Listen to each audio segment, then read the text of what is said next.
ফের সমস্যায় পড়তে চলেছেন ইস্ট ওয়েস্ট মেট্রো যাত্রীরা। শুক্রবার সন্ধ্যা 7:05 থেকে সোমবার সকাল 8টা পর্যন্ত সেক্টর 5 থেকে শিয়ালদা এবং এসপ্ল্যানেড এবং হাওড়া ময়দান পর্যন্ত ইস্ট ওয়েস্ট মেট্রো পরিষেবা সম্পূর্ণ বন্ধ থাকবে।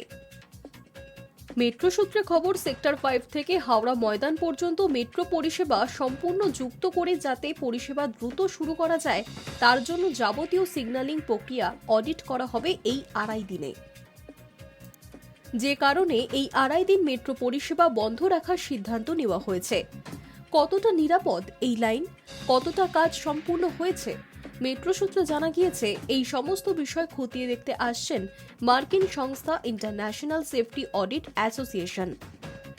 2.5 দিন ধরে বউবাজার এলাকার খুঁটিনাটি পরীক্ষা করা হবে, আর সেই কারণে বন্ধ করে রাখা হবে এই পরিষেবা। এসপ্ল্যানেড থেকে হাওড়া ময়দান রুটে শেষ মেট্রো ছাড়বে সন্ধ্যা 7টায়। সল্টলেক সেক্টর 5 থেকে শিয়ালদা স্টেশনের উদ্দেশ্যে শেষ মেট্রো রওনা দিতে পারে সন্ধ্যা 7:05। 2.5 দিন মেট্রো পরিষেবা বন্ধ থাকার পর সোমবার সকালে এসপ্ল্যানেড থেকে হাওড়া ময়দান রুটে প্রথম মেট্রো ছাড়তে পারে সকাল 8টায়।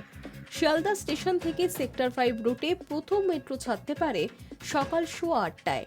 সল্টলেক সেক্টর 5 থেকে শিয়ালদা রুটে প্রথম মেট্রো রওনা দিতে পারে 8:05। যাত্রীদের অসুবিধার জন্য দুঃখ প্রকাশ করেছে মেট্রো কর্তৃপক্ষ, তবে ব্লু লাইনে মেট্রো পরিষেবা স্বাভাবিক থাকবে বলে তারা জানিয়েছে। High News network.